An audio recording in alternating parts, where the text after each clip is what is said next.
بسم اللہ والصلاة والسلام علی رسول اللہ وآلہ وموالا۔ السلام علیکم ورحمۃ اللہ وبرکاتہ۔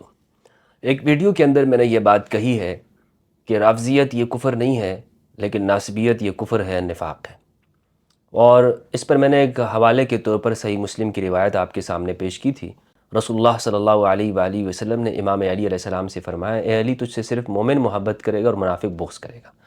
یہ صحیح مسلم کی روایت ہے اور دیگر کتابوں کے اندر بھی موجود ہے، صحیح روایت ہے، مسلم کی روایت ہے۔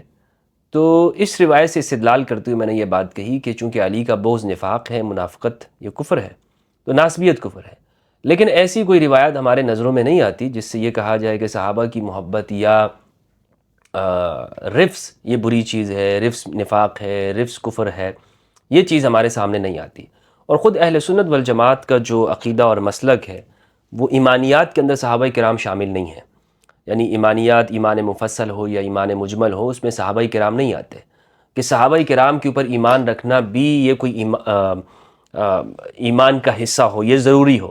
خود جو ہمارے ہاں عقائد پر کتابیں لکھی ہیں یا فتاوی جات ہیں، اس میں آپ دیکھیں گے تو کسی بھی جگہ پر یہ نہیں کہا گیا کہ الایمان بالصحابہ یہ واجب ہے، ضروری ہے، یا عقائد کی کتابوں میں، یا تمام عقائد کی کتابوں میں، حتیٰ کہ عقیدہ طحاویہ اس کی شرح جو البانی نے کی ہے یا دوسرے لوگوں نے، صحابہ کرام کے احترام کی بات ہوتی ہے کہ ہم صحابہ کرام کا احترام کرتے ہیں اور انہیں برے لفظوں سے ذکر نہیں کرتے، اتنی بات ہوتی ہے۔ اس میں یہ نہیں ہے کہ ہاں ہم اہل سنت کے عقائد کی بات ہو رہی ہے، یعنی ایمانیات میں اس کو ذکر پھر بھی نہیں کرتے، عقائد کے اندر ذکر کرتے ہیں، لیکن عقائد میں بھی صرف اتنا کہ ہم احترام کرتے ہیں اور کسی بھی صحابی کا برے طور پر ہم ان کا ذکر کرنا جائز نہیں سمجھتے ہیں۔ لیکن ایسا نہیں ہے کہ ان کے اوپر ایمان لانا، ہر صحابی کے اوپر ایمان لانا بھی ضروری ہے، کیونکہ صحابہ کی تعداد متفق علیہ نہیں ہے۔ زیادہ سے زیادہ کتنے صحابہ کرام کا تذکرہ محفوظ ہے؟ یعنی 10,000 صحابہ کرام کا تذکرہ محفوظ ہوگا، باقی جو صحابہ کرام ہیں وہ کہاں پر ہیں؟ ان کے تو نام بھی نہیں معلوم ہے، یعنی لاکھ سے اوپر صحابہ کرام ہیں، ان کے نام بھی کسی کو نہیں معلوم۔ تو اگر آپ یہ کہتے ہیں کہ ہر صحابی کے اوپر ایمان لانا ضروری ہے، تو پھر تو پہلے آپ کو طے کرنا ہوگا کہ کون کون سا صحابی ہے۔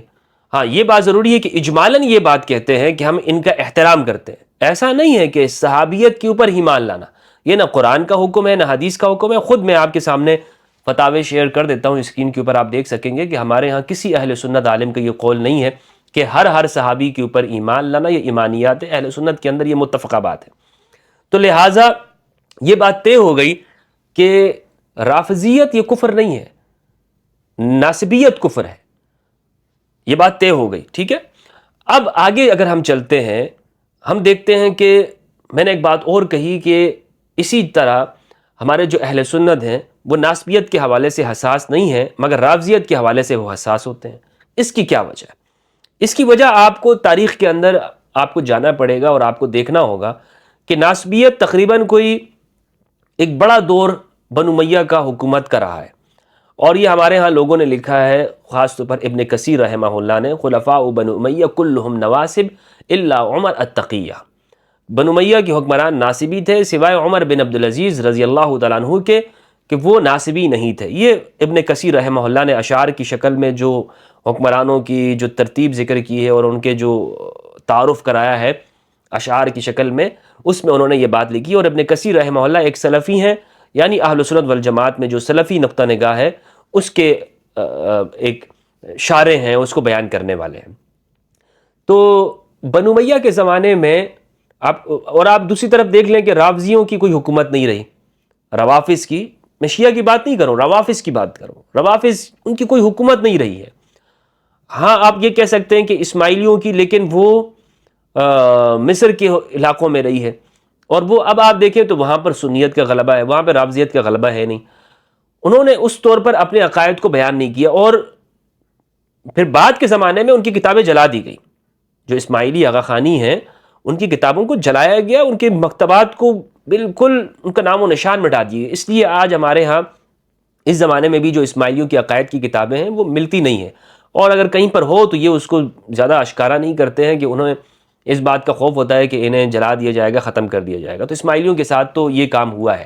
تو بہرحال رافضیوں کا اب اگر ہم دیکھیں کہ کوئی اس طور پر حکومت قائم نہیں رہی کہ جنہوں نے فاؤنڈیشن بنائی ہو جو اسلام کے شروع کے زمانے میں ہو. یعنی اسلام کے شروع کا جو دور ہے پہلی اور دوسری صدی ہجری میں، کوئی ان کا ایک مقام سیاسی طور پر معاشرے کے اندر، عرب خطے کے اندر وجود میں نہیں آتا ہے. وہ الگ الگ وہ ریزسٹنس کرتے ہیں، مقاومت کرتے ہیں، وہ حکمرانوں کے خلاف وہ باہر آتے ہیں، جیسے زید بن علی رضی اللہ عنہ علیہ السلام کا جو قیام ہے، اور اسی طرح نفس زکیہ کا یا نفس مرضیہ کا ان کا جو قیام آگے آتا ہے. خراسان کے اندر جو یحییٰ کا قیام ہے، یہ مختلف اس طرح شکلیں نظر آتی ہیں، مگر کہیں پر ان کی حکومت کا قیام موجود نہیں ہے. اور یہ تو وہ لوگ ہیں جو روافظ بھی نہیں ہیں والعیاذ باللہ، یہ تو اہل بیت علیہم السلام میں سے ہے، یعنی زید بن علی اور دیگر جن کا میں نے نام لیا. روافظ کی ہمیں کوئی حکومت کسی بھی شکل کے اندر نظر نہیں آتی ہے.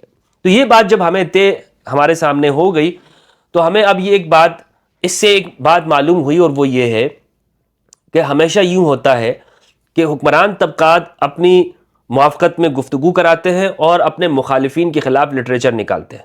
یہ اسی زمانے سے یہ سب کچھ ہوا کہ نواسب نے ہمیشہ اس پر پابندی لگائی کہ ان کے مخالفت میں کوئی لٹریچر نکلے، اور جو دوسرے جو شیعان علی ہیں، یا اگر آپ کر لیں روافظ زیادہ سے زیادہ، ان کے مخالفت میں لٹریچر نکالا گیا اور ان کی حمایت میں لٹریچر نہ نکلے. یہ انہوں نے جب آغاز کیا تو آج تک یہ سلسلہ چلا آ رہا ہے کہ جناب ہمیشہ ہمارے ہاں لوگ وہ بہت حساس ہیں رافضیت کے حوالے سے، اور لیکن ناسبیت کے حوالے سے حساس نہیں ہوتے. یعنی ان کی مجالس دیکھ لیں، گفتگو دیکھ لیں، تو اس میں یہ ناسبیت کے خلاف بات نہیں کر رہے ہوں گے، رافضیت کے خلاف بات کر رہے ہوں گے. ان کی تحریکیں بنیں گی تو رافضیت کے خلاف بنے گی، ناسبیت کے خلاف نہیں بنے گی.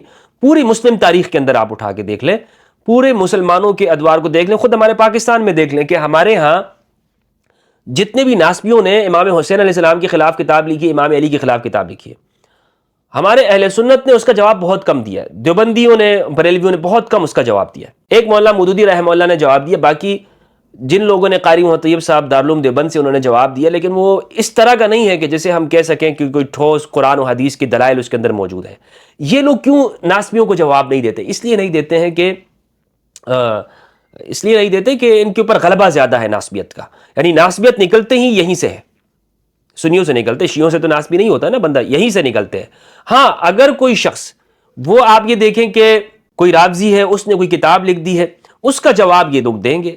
کوئی رافضی ہے، اس نے کوئی عقائد بیان کر دیے، تو اس کے جواب دینے میں یہ سب سے آگے نظر آ رہے ہوں گے، پہل کر رہے ہوں گے اس کی مخالفت کے اندر، گفتگو کرنے میں، اس کے خلاف سڑکوں پہ باہر آنے میں. اس حوالے سے یہ بہت حساس نظر آتے ہیں، اور انہوں نے لکھی بھی ہیں.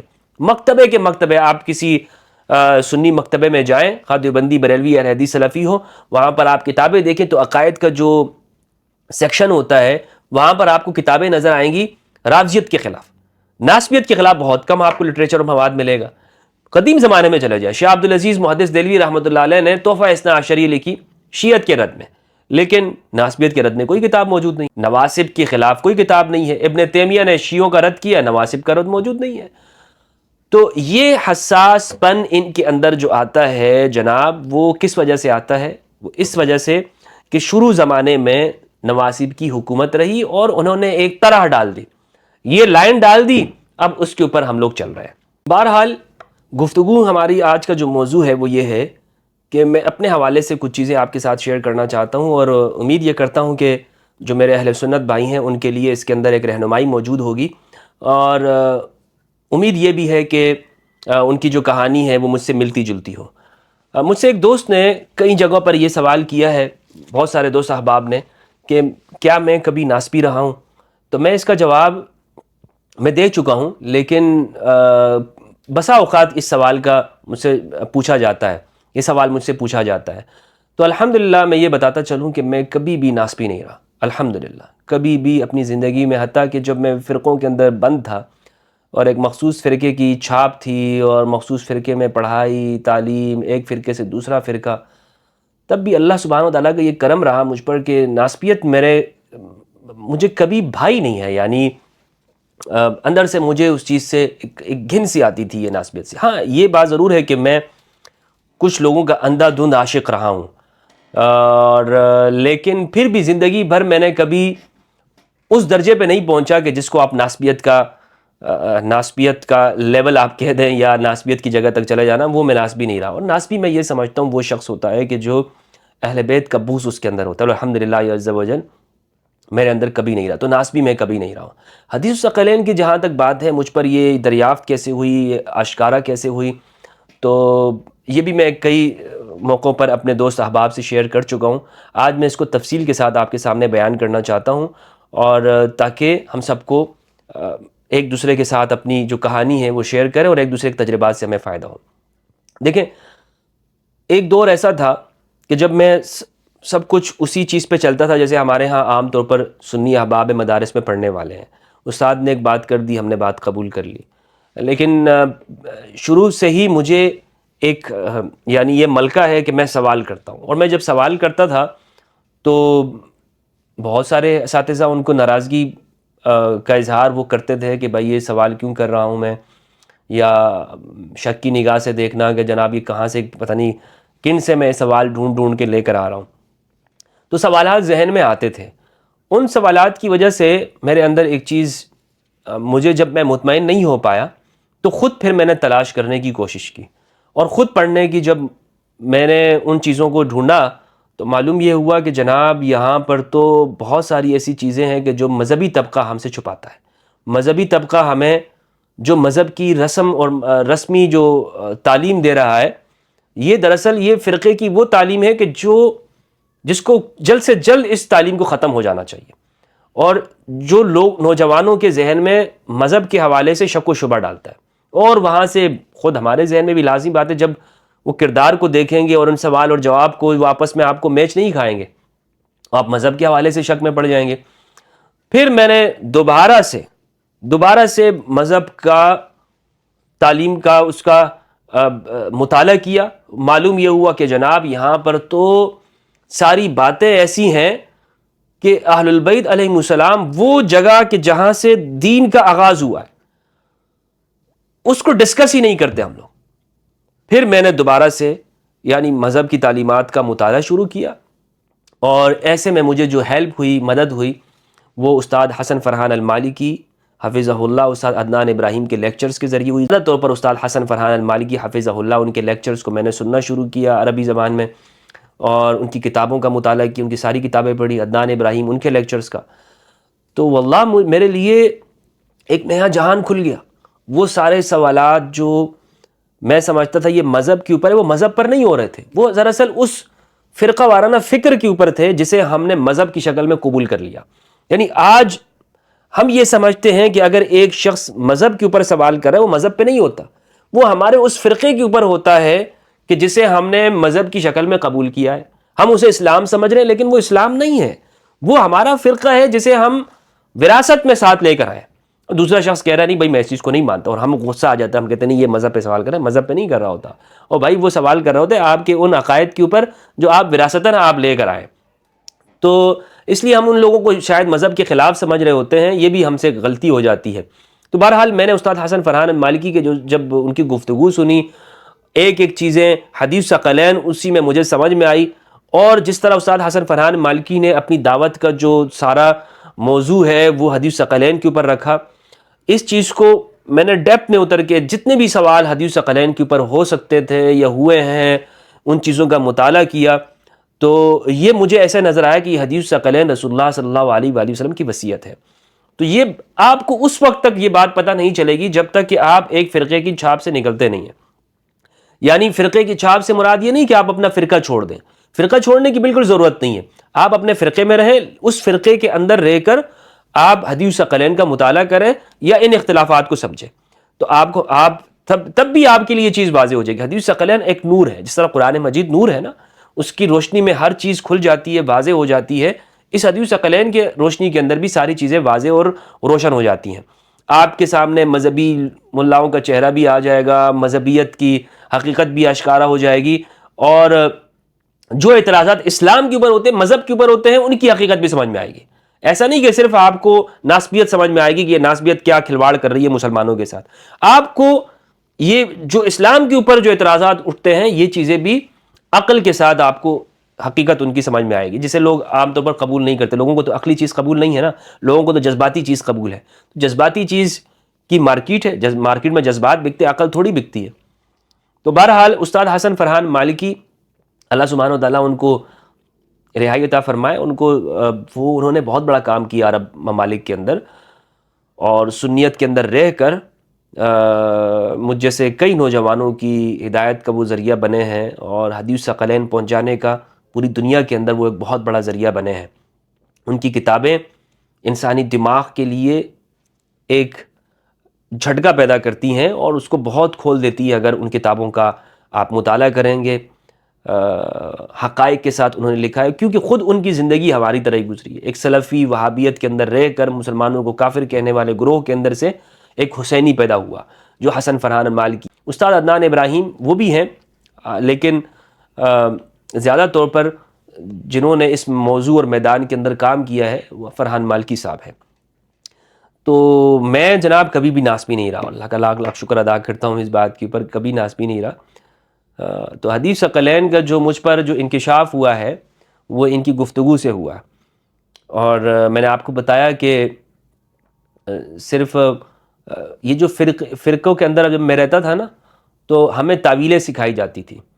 جب خواب دیوبندیوں میں جائے یا بریلویوں میں، ہمیں یہ تعویل سکھائی جاتی کہ اگر وہ فرقے والا کہتا ہے تو ہم یوں کہتے ہیں، یہ فرقے والا کہتا ہے تو ہم یوں کہتے ہیں۔ حق بات نہیں سکھائی جاتی کہ ہم نے کچھ قبول بھی کر لیا، ہم نے کبھی حق کے سامنے بھی آنا ہے۔ حدیث ثقلین تو ہم نے اپنی پوری زندگی، طالب علمی کی زندگی میں واللہ نہیں پڑھی تھی۔ بخاری مسلم پڑھ بھی لی تھی، لیکن کبھی اس طرف آئے ہی نہیں تھے، اس کے اوپر یعنی اتنا ہم نے مطالعہ کیا الحمدللہ، تمام شروحات پڑھی، اور اللہ نے قابلیت دی تھی۔ جس زمانے میں لوگ اردو شروحات پڑھتے تھے، اس زمانے میں ہم یعنی یوں سمجھ لیں مدارک التنزیل نصفی کی اور مرقات المفاتی یہ سب خود پڑھ لیتا تھا، لیکن کبھی خود بھی ذہن میں نہیں آتا تھا کہ یہ حدیث ثقلین ہے کیا چیز، اور ہم اس حدیث کو ہم کس طرح سے لیں۔ تو بہرحال جب تعصب کے پردے ہٹے تو چیزیں سمجھ میں آئیں الحمدللہ، اور آج ہم اسی چیز کو لے کے چل رہے ہیں۔ ہم بھی یہ چاہتے ہیں کہ آپ کے ذہنوں سے تعصب کے پردے ہٹیں، مسلمانوں کے اندر جو اتحاد ہے نا، یہ اتحاد کا جو نعرہ لگایا جاتا ہے، یہ ایسے نہیں آ جاتا کہ ہم مسلمانوں کا اتحاد ہونا چاہیے۔ اتحاد کوئی چیز نہیں ہوتی ہے کہ جناب ہم کہیں نہیں مسلمانوں کو متحد، کس چیز پہ متحد ہوں گے بھائی؟ کس چیز کی؟ کوئی سیاسی جلسے کے اندر ہوں گے، بریانی کی پلیٹ پہ متحد ہوں گے، کسی ڈنر کے اوپر ہوں گے، کسی 5 اسٹار ہوٹل میں؟ کس چیز پہ متحد، کس چیز پہ کرنا ہے آپ نے؟ کس چیز پہ متحد کرنا ہے؟ تو وہ متحد کرنے والی جو چیز ہے وہ حدیث ثقلین ہے، رسول اللہ کی وصیت ہے۔ اگر اس کے مقابلے میں آپ کہیں گے نہیں یہ چیزیں متحد کرنے والی ہیں، کیا ان چیزوں کو رسول اللہ صلی اللہ علیہ وسلم کی حمایت حاصل ہے؟ کیا سرکار کریم کی حمایت حاصل ہے اسے؟ کیا وہ سرکار کی وصیت ہے، حضور کی وصیت ہے؟ اب بہت سارے لوگ ہیں جو کہتے ہیں کہ آج مسلمانوں کو ہم یوں متحد کر سکتے ہیں۔ اور بھائی آپ کا بتایا ہوا فلسفہ ہے، رسول کا فرمان تو نہیں ہے۔ رسول کا فرمان کیا ہے کہ میری امت کبھی گمراہ نہیں ہوگی۔ کن چیزوں پہ گمراہ نہیں ہوگی؟ قرآن اور اہل بیت کے پر، باقی کسی کا حضور نے فرمایا نہیں کہ تم اس کی پیروی کرو گے تو کبھی گمراہ نہیں ہوگے۔ تو اس لیے یہ لوگ جتنے بھی آج آپ کو فلسفے دیتے ہیں نا، مسلمانوں کو متحد کرنے کا فلسفہ یہ، مسلمانوں کو آپ اس پہ متحد کر سکتے، یہ سارے ان کے اپنے خیالات ہیں۔ اس پر رسول کی حمایت موجود نہیں ہے۔ رسول کی حمایت اہل البیت کے ساتھ ہے، آپ کے فلسفے کے ساتھ نہیں ہے۔ آپ کے گفتگو کے ساتھ رسول کی حمایت موجود نہیں ہے۔ سمجھ میں آئی نا بات؟ تو یہ وہ چیز ہے جو میں نے آپ کے ساتھ شیئر کرنی تھی۔ اللہ سبحانہ و تعالی ہم سب کو قرآن مجید میں تدبر کرنے اور اہل البیت علیہ السلام کی معرفت عطا فرمائے۔ السلام علیکم ورحمۃ اللہ۔